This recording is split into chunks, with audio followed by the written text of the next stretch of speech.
सुमित और मंगलवार का दिन भारतीय बाजारों में आज बढ़िया तेजी थी मिड कैप स्मॉल कैप में।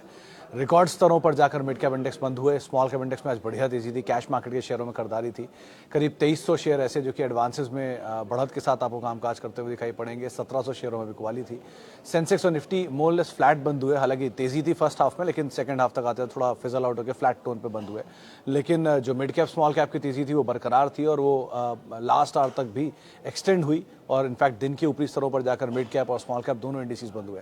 स्टॉक स्पेसिफिक स्टोरी थी और अच्छी रणनीति, अच्छा जो ट्रैक्शन था वो आपको स्टॉक स्पेसिफिक दिखाई पड़ेगा। पहले तो पूरा अदानी समूह आज फिर लगातार तेजी में था, तो Adani port, power, trans, green सब में ही खरीदारी का दौर था। मेटल में अच्छी खरीदारी थी, पीएसयू में अच्छी खरीदारी थी। आज प्रेशर था बैंक्स में, पीएसयू बैंक्स में, आईटी में जहां पर दबाव देखने को मिला। फार्मा शेयरों में इनफैक्ट आज एफ&ओ के टॉप लूजर्स भी देखेंगे तो करीब 5 नाम आपको फार्मा के ही दिखाई पड़ेंगे। खरीदारी थी आज डाइवर्सिफाइड स्पेस में, जिसमें जैसे टाटा कम्युनिकेशन आज एफ&ओ के टॉप गेनर्स में था। इवन यूनाइटेड स्पिरिट्स आज एफ&ओ के टॉप गेनर में था। और अदरवाइज जो एक अपमूव था वो सेलेक्टिव सीमेंट स्पेस के अंदर आता हुआ दिखाई पड़ रहा था। बैंक्स में कुछ खरीदारी थी। कैश मार्केट के शेयरों में काफ़ी हद तक एक्शन था, लेकिन बैंक्स के सेलेक्टिव शेयर तेजी में थे। बाकी निफ्टी बैंक और निफ्टी पीएसयू बैंक तो आज जोरदार प्रेशर के साथ ही कामकाज कर रहे थे। आईटीसी आज तेजी में आया। रिलायंस इंडस्ट्रीज़ में आज कुछ हद तक खरीदारी थी। जियो में आज लगातार सेकंड डे वो लोअर सर्किट लगता हुआ दिखाई पड़ा। और ऑब्वियस है कि वो अभी भी निफ्टी की एक्टिव फंड्स की सेलिंग वो चलेगी, कंटिन्यू रहेगी वहाँ पर। सो इस तरह के कुछ एक कामकाज होते हुए मार्केट्स में दिखाई पड़े। लेकिन हाँ, स्टॉक स्पेसिफिक स्टोरीज काफ़ी ज़्यादा काम कर रही हैं। तो कहीं न्यूज़ आता है, कोई ट्रिगर आता है, उसके ऊपर कामकाज ज़्यादा होता है। और मिड कैप स्मॉल कैप में मेजर एक्शन है वो आपको दिखाई पड़ेगा। आरईसी, पीएफसीएस स्टॉक जो कि इस एक महीने के दौरान ही 40% तक चलते हुए दिखाई पड़े हैं। और डाइवर्सिफाइड में लिंडे इंडिया ऐसी कंपनियां चली, अपार इंडस्ट्री ऐसी कंपनियां चली जो कि शानदार तेज़ी में ऑलरेडी कामकाज कर रही हैं। सो रियल्टी, ऑटो, ये लगातार दूसरा दिन था जबकि आज खरीदारी में कामकाज करते हुए दिखाई पड़े। और उसमें भी छोटे रियल्टी शेयर, छोटे ऑटो शेयर, एंसिलरी शेयर जो है वहाँ पर ज़्यादा खरीदारी थी। तो इस लिहाज से आप मार्केट्स को देखिए। बाकी पीएसयू, बाकी एफएमसीजी सेक्टर जो था वो आज थोड़ा सा फ्लेवर था उसके अंदर। तो एफएमसीजी में आप लिकर देख लीजिए या फिर एफएमसीजी में आईटीसी देख लीजिए, दोनों में खरीदारी का दौर बनता हुआ दिखाई पड़ा। एफएमसीजी का यूनाइटेड स्पिरिट्स भी ऑलमोस्ट नए ऑल टाइम हाई पर और आईटीसी भी वापस आज निफ्टी को टॉप तक सपोर्ट करता हुआ दिखाई पड़ रहा था।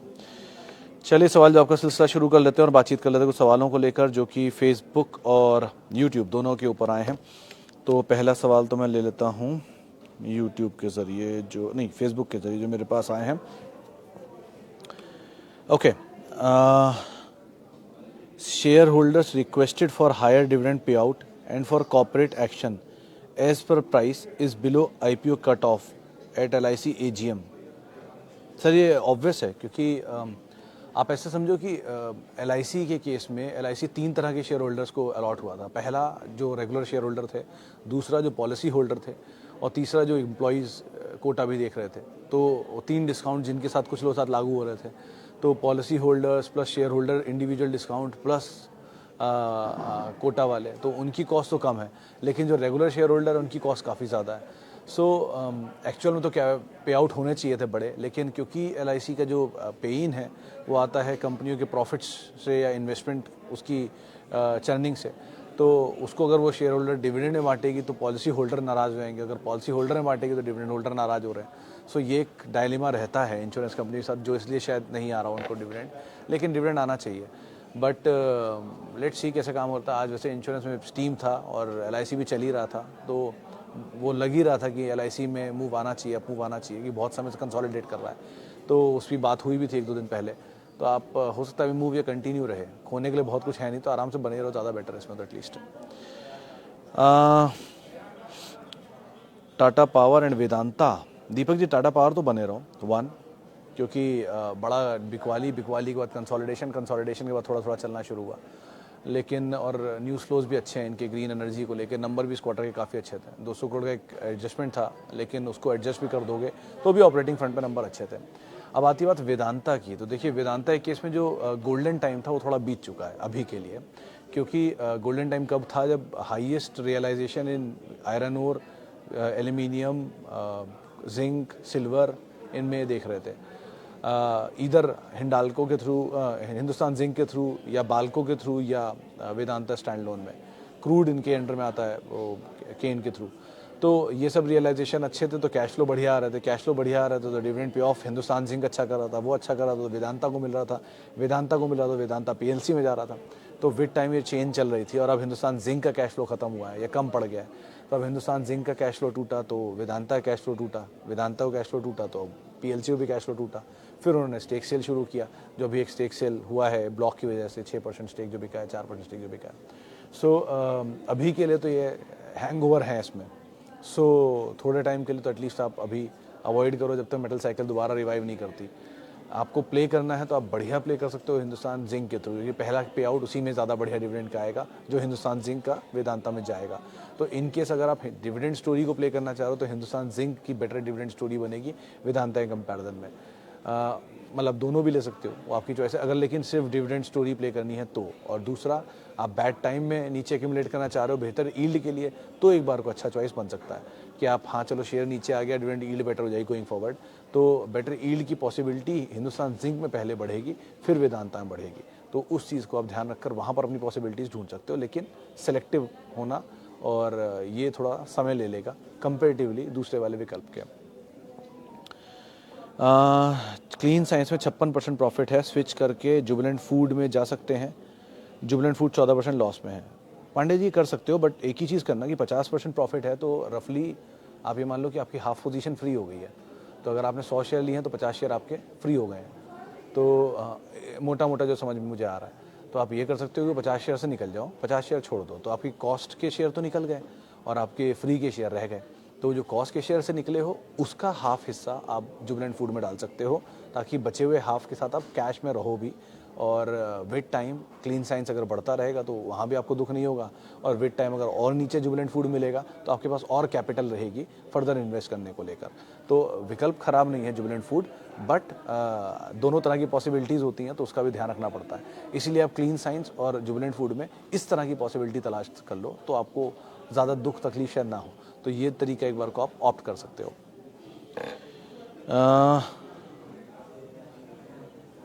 Michael Blurry, is it just a gimmick? No idea sir, इसका तो मैंने नाम भी नहीं सुना, सॉरी पहले इसके लिए।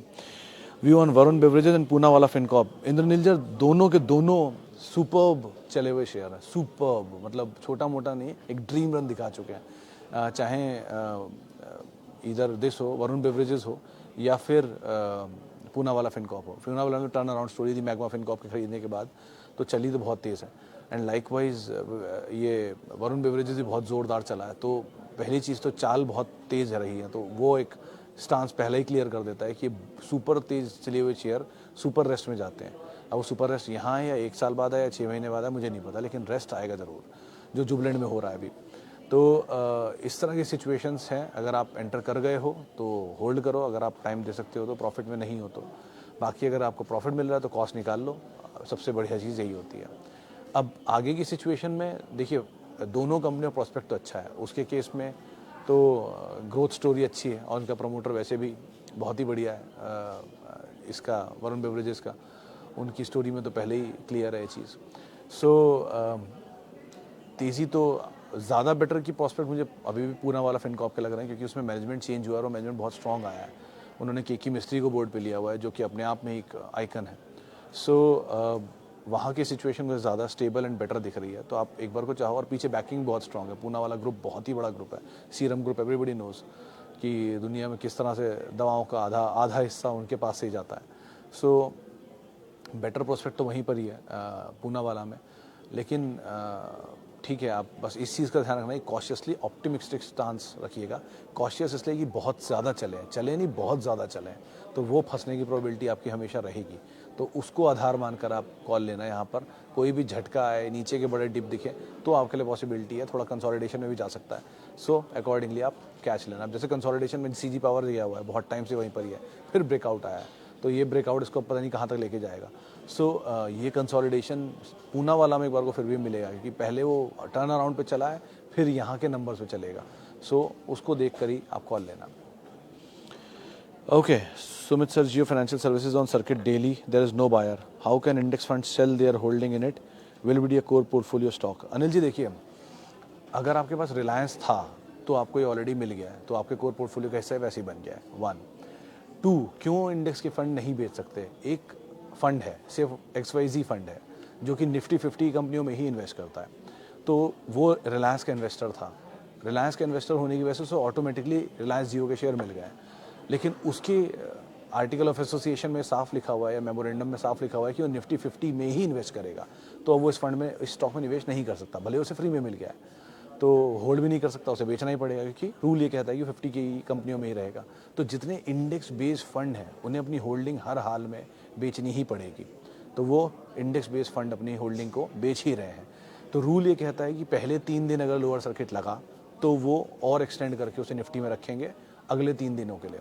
तो पहले 3 दिन के सर्किट में कल का वो दिन और रहेगा, कल भी लोअर सर्किट लग गया तो और 3 दिन एक्सटेंड हो गया, 28 तारीख तक का टाइम हो जाएगा, क्योंकि निफ्टी वालों को बेचने की विंडो नहीं मिली पूरी, तो वो विंडो एक्सटेंड होकर 28 हो जाएगी।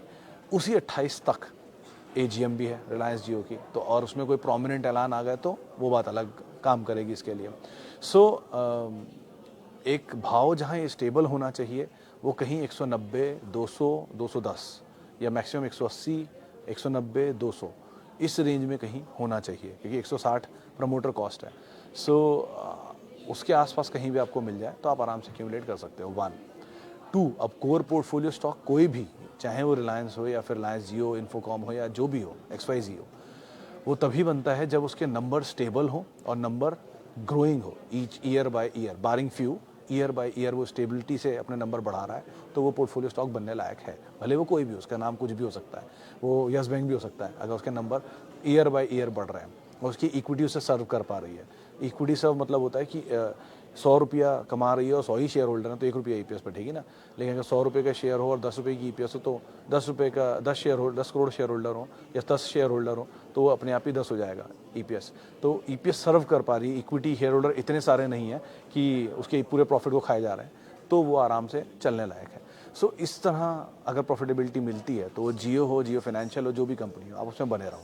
लेकिन अगर नहीं मिलती है तो आप वेट एंड वॉच कर लो जब मिलने लग जाए तब। ये एक सिचुएशन है। देखिए खबर आ भी गई BSE की तरफ से कि लो सत्रों में जो लोअर सर्किट लगा है उसकी वजह से जियो फाइनेंशियल अब T2T में 29 तारीख तक रहेगा। ये भी खबर हमारे टिकर पर चल रही है, तो आप वहाँ देख भी सकते हो। इसकी तारीख जो है थोड़ी और एक्सटेंड कर दी गई है। Okay, ITDC, is it good stock to buy now? मतलब क्यों, मुझे समझ में नहीं आया। अब बाय नाउ का मतलब क्या, ऐसा क्या हो गया इसके साथ? वो लैंड सेल के अलावा कोई चीज़ तो उसमें सुनी नहीं मैंने। एक ताज से होटल बिकने की बातचीत है, बस वही एक ट्रिगर बन के हमेशा काम करता है। और PSU स्टॉक है, होल्डिंग देखिए PSU की कहाँ तक है, 92 शायद होल्डिंग है इसमें गवर्नमेंट ऑफ इंडिया की, अगर मैं गलत नहीं हूँ तो 82 या 92। तो इतनी बड़ी शेयर होल्डिंग है, वो कभी ना कभी ऑफलोड होने आई जाएगी 75% लाने के लिए। तो ऐसा रिस्क क्यों ही उठाना? आपको इंडियन टूरिज्म स्टोरी को खेलना है तो लेमन ट्री और इंडियन होटल है तो उनको खेलिए, ज़्यादा बेटर नहीं है? वो स्टेबल है, प्राइवेट है, एटलीस्ट वहाँ पर एक्सपेंशन तो होगा। यहाँ तो स्टोरी कितने सालों से स्टैगनेंट है, कंटेनर कॉप की तरह। आप देख लो, बाकी आप ही कॉल है। चलिए अब कुछ सवाल ले लेता हूँ जो आए हुए हैं। और इतने सारे सवाल हैं।